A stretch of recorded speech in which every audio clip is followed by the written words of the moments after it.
Sir आज तुम्ही तुमच्या विशेष लेखातून एक उदाहरण दिलं तर राज्याच्या सध्याच्या राजकीय परिस्थितीशी मिळतं उदाहरण आहे. टॉल्स्टॉयची कथा सांगितली तुम्ही, नेमकं काय सांगा? टॉल्स्टॉय हा फार मोठा लेखक होता, रशियातला तत्वचिंतक होता. त्याला भविष्याचा वेध घेण्याची शक्ती त्याच्या विचारात आणि त्यांच्या लिखाणामध्ये होती. आणि त्याची एक गोष्ट फार प्रसिद्ध आहे, ती म्हणजे जास्त हावरटपणा किंवा हव्यास किंवा फाजील महत्त्वाकांक्षा ठेवली की त्याचा अंत काय होतो हे टॉल्स्टॉयने त्याच्या कथेमध्ये सांगितलं. त्याच्या कथेतला जो म्हातारा आहे त्याला संपत्ती आणि जमीन मिळवण्याची एवढी भूक लागली की तो दिवसभर जमिनीसाठी धावत राहिला. इतका धावला कारण त्याला सांगण्यात आलं होतं की सूर्योदयापासून सूर्यास्तापर्यंत तू जितका चालशील तेवढी जमीन तुझी. पण त्याला चालण्यापेक्षा धावण्याची इच्छा जास्त झाली की जास्त जमीन मिळेल. तो धावत राहिला. तो दुपारी जेवला नाही, त्याने पाणी प्यायला नाही. चालता चालता तो आजारी पडला आणि मग ज्युपिटर हॉस्पिटलला ॲडमिट झाला. तरी तो धावत राहिला आणि धावता धावता तो पडला, वेशीवर येऊन पडला आणि त्याला शेवटी काहीच मिळालं नाही. शेवटी गावकऱ्यांनी त्याला 2 गज जमीन ही त्याचं नशिबी आली. हे सर्व राजकारण्यांसाठी आहे. हे अमित शहासाठी आहे, हे नरेंद्र मोदींसाठी आहे, एकनाथ शिंदेसाठी आहे, देवेंद्र फडणवीस यांच्यासाठी आहे की माणसानं कुठे थांबायचं हे ज्याला कळत नाही त्याचा अंत फार वाईट होतो. हा जगातला नव्हे तर रामायण असेल, महाभारत असेल, बायबल असेल, कुराण असेल, हिंदुत्व असेल, कोणत्याही धर्मात पहा की एक त्यातलं तत्व आहे, एक मुद्दा असा आहे की तुम्हाला कुठे थांबलं पाहिजे हे जोपर्यंत कळत नाही तोपर्यंत तुम्ही समाधानी नाही. समाधान हा अत्यंत महत्त्वाचा शब्द आहे. तुम्ही आमदार फोडताय, खासदार फोडताय, कार्यकर्ते फोडताय, पैसे देताय, 20-20 कोटी, 50-50 कोटी. कालसुद्धा एकाला 20 कोटीची ऑफर दिली.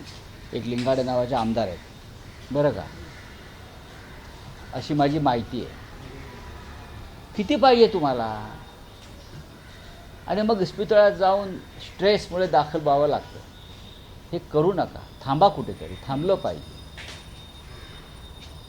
तरी गोष्ट त्या टॉल्स्टॉयची ती लोकांनी वाचावी.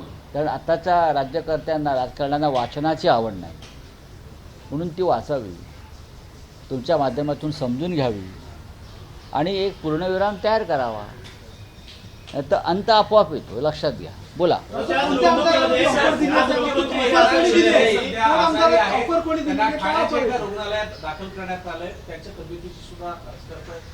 नाही, त्यांना अतिश्रमामुळे जे आजारी असल्याचं मी वाचले. अतिश्रमामुळे म्हणजे टॉल्स्टॉयचा म्हातारासुद्धा अतिश्रमामुळेच पडला. टॉल्स्टॉयच्या कथेतला म्हातारासुद्धा अतिश्रमामुळे सतत धावत राहिल्यामुळे जमिनीसाठी, आमदारांसाठी, खासदारांसाठी, बरं का, पदासाठी, पैशासाठी. आणि तो जो आहे टॉल्स्टॉयचा म्हातारा, तो टांगा चालवायचा. तो तेव्हा रिक्षा नव्हती, तेव्हा टांगा होता. तेव्हा तो टांगा चालवायचा आणि टांगा चालवून उपजीविका कराय. अशी गोष्ट आहे. हे काय मी माझ्या मनातलं सांगत नाही. जर तुम्ही टॉल्स्टॉयचा कथा कादंबऱ्या वाचा तर हा म्हातारा टांग्यावाला तुम्हाला सातत्यानं त्यात दिसेल. त्याच्यामुळे ते आजारी असतील तर त्यांच्या प्रकृतीला आराम पडो आणि त्यांच्या प्रकृतीबरोबर महाराष्ट्राच्या प्रकृतीलाही आराम पडो.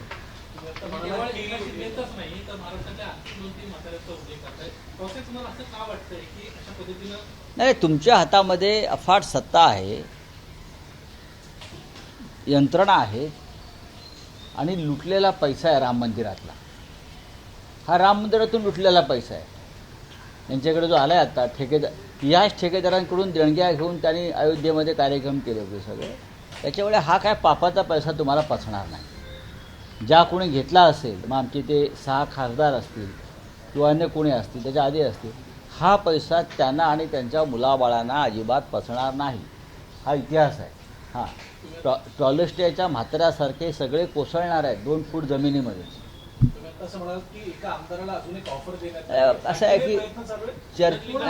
आमचा नाही, ते आमचे नाही, मला माहीत नाही. मला असं आहे की शेवटी विधिमंडळाचं अधिवेशन चालू आहे, चर्चा सुरू असतात, मग कानावर येतात, कोणतं सांगायला येतं की आजही अमुक अमुक माणसाला ऑफर दिली, त्याला ऑफर दिली. म्हणजे काय करणार आहे? ऑफर करणार काय? किती पाहिजे आहे त्या? काय शेवटी इस्पितळातच माणूस जातो, इस्पितळातून सभागृहात जातो, तिथून चिरडीवर जातो, चिरडीवरून स्मशानात जातो. माणसाला किती हाव असावे आणि हव्यास असावा. हिंदुत्वाचे धर्मग्रंथ जरा वेदपुराणं, जर तुम्ही हिंदुत्ववादी आहात तर चाळा आणि वाचा. रामकृष्णही आले गेले, रामकृष्णही जगले नाही. त्यांनी युद्ध जिंकलं महाभारताचं आणि सगळ्यांना जावं लागलं. तुम्ही का अमर आहात का? कोणी मोदी अमर आहेत का? नाही ना. अमित शहा अमर आहेत का? नाही. देवेंद्र फडणवीस आणि एकनाथ शिंदे काय आजरा अमर आहेत का? कोणी अमर नाही, लक्षात घ्या. आणि शेवटी मग एक नियती अशी असते की तुम्हाला पूर्णविराम देईल. आज तुमचं रामरक्षा आंदोलन आहे, रामरक्षा आंदोलनाच्या आज सुरुवात होते. दुसरीकडे सत्ताधारी म्हणतात की तुमचं अरे कोण रक्षा आंदोलन तुम्ही करा. अरे साले कोण ते सत्ताधारी? काय सत्ताधारी सत्ताधारी सत्ताधारी? हिंदुत्वासाठी आंदोलन चाललं आहे ना, तुम्ही त्याला सामील व्हायला पाहिजे. स्वतःला म्हणता ना हिंदुत्व सोडलं आम्ही. मग राम मंदिराची जी लूट सुरू आहे, जे दरोडे पडत आहेत, राम मंदिरात काय चोरलं गेलं नाही? मी काल सांगितलं, रामाचा मुकुट चोरला गेला, रामाच्या पादुका चोरल्या गेल्या, रामाची कर्णफुलं चोरली गेली. नरेंद्र मोदी निवडणुकीत सांगत होते ना, मंगळसूत्र चोरणार. सीतेचं मंगळसूत्र चोरलं गेलंय, तुम्हाला माहिती आहे का? सीतेला दान केलेली मंगळसूत्र चोरली गेली. हे या महाराष्ट्रातलं आणि देशातलं हिंदुत्ववाद्यांना माहिती आहे का? सीतामाईचं हिंदुत्व मंगळसूत्र ज्या पद्धतीने चोरलं गेलं आहे, सीतामाईला अर्पण केलेली 27 मंगळसूत्र चोरली गेली. तिथं का अब्दुल, रहीम, शमशाद असे कोणी आले होते का चोरायला? कोण आहेत ते चोरणारे? मिश्रा, दुबे, चंपतराय, राव, राय हेच आहेत. आणि नेतृत्व कोणाचं आहे? मोदींचं आहे. सीतेचं मंगळसूत्र चोरता, काय तुमचं धाडस? सीतेची पैंजणं चोरली आहेत, सीतामाईची. रेकॉर्डवरती आलं आहे SITच्या. सीतामाईची पैंजणं, सीतामाईचा कंठहार, सीतामाईचं मंगळसूत्र, रामाचा मुकुट, रामाचे अलंकार, रामाची आभूषणं, रामाची कर्णफुलं हे चोरून तुम्ही राज्य करताय आणि आम्हाला हिंदुत्व शिकवत्या. सत्ताधारी सत्ताधारी साले कोण सत्ताधारी आहे? विष खाऊन मेलं पाहिजे या सत्ताधाऱ्यांनी. अशी रामाची लूट केलेली आहे. हे दुर्योधनाचे सत्ताधारी आहेत सगळे, हे दुर्योधनवादी आहेत जे आम्हाला प्रश्न विचारतायत रामरक्षा आंदोलनावरून. त्यांचा बाप दुर्योधन आहे. टाकाय सगळ्या प्रकरणामध्ये आपण पाहतोय की चंपतराय असतील किंवा याच्यावर आता आज आम्ही संध्याकाळी 4 वाजता दादर पश्चिम कबूतरखान्याजवळच्या हनुमान मंदिराजवळ शिवसेना पक्षप्रमुख माननीय उद्धव ठाकरे यांच्या उपस्थितीमध्ये रामरक्षा आंदोलन करतो आहोत. आणि ते अत्यंत महत्त्वाचं आहे. महाराष्ट्राच्या कानाकोपऱ्यामध्ये आजपासून अशा प्रकारच्या आंदोलनाला सुरुवात होते आहे आणि कदाचित हे आंदोलन महाराष्ट्राच्या सीमेच्या बाहेर जाईल. अभी पूछे क्या है?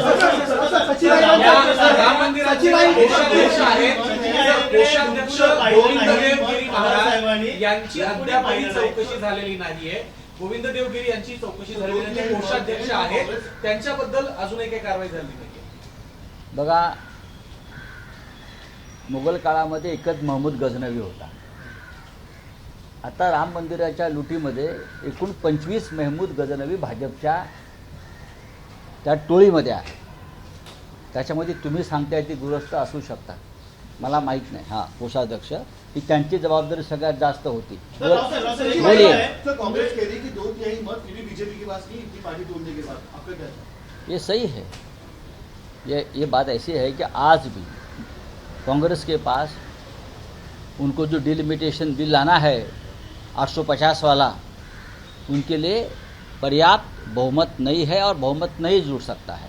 आप कितने भी तोड़ दो, तोड़ने की कोशिश करो, आप कोई बहुमत का आंकड़ा आप नहीं प्राप्त कर सकते. राव सर, आपका आंदोलन है आज आज राम मंदिर का जो लूट है, राम मंदिर में जो चंदा चोरी है, चढ़ावा चोरी है, राम और सीता माई के अलंकार चोरी हो गए हैं. हाँ, राम सीता माई का मंगलसूत्र भी चोरी हो गया. आपको मैं बताना चाहता हूँ, सीता माई का जो मंगलसूत्र दान दिया था बहुत से लोगों ने, हाँ, सोने के रामचरितमानस भी लूट गया है. वो कानों के, हाथ के कंगन, ये कानों के सब अलंकार, प्रभु श्री राम के अलंकार, आभूषण सब चोरी हो गए. और चोरी करने वाले भारतीय जनता पार्टी के चोर हैं. ये सब बीजेपी के महमूद गजनवी है. तो उसके खिलाफ आज महाराष्ट्र में शिवसेना आंदोलन शुरू करेगी. आज दादर में हनुमान मंदिर के सामने उद्धव ठाकरे जी के लीडर नेतृत्व में आंदोलन की शुरुआत होगी. फिर पूरे महाराष्ट्र में आंदोलन होगा और महाराष्ट्र के बाहर भी हम जाएंगे. एबीपी माझा, उघडा डोळे बघा नीट.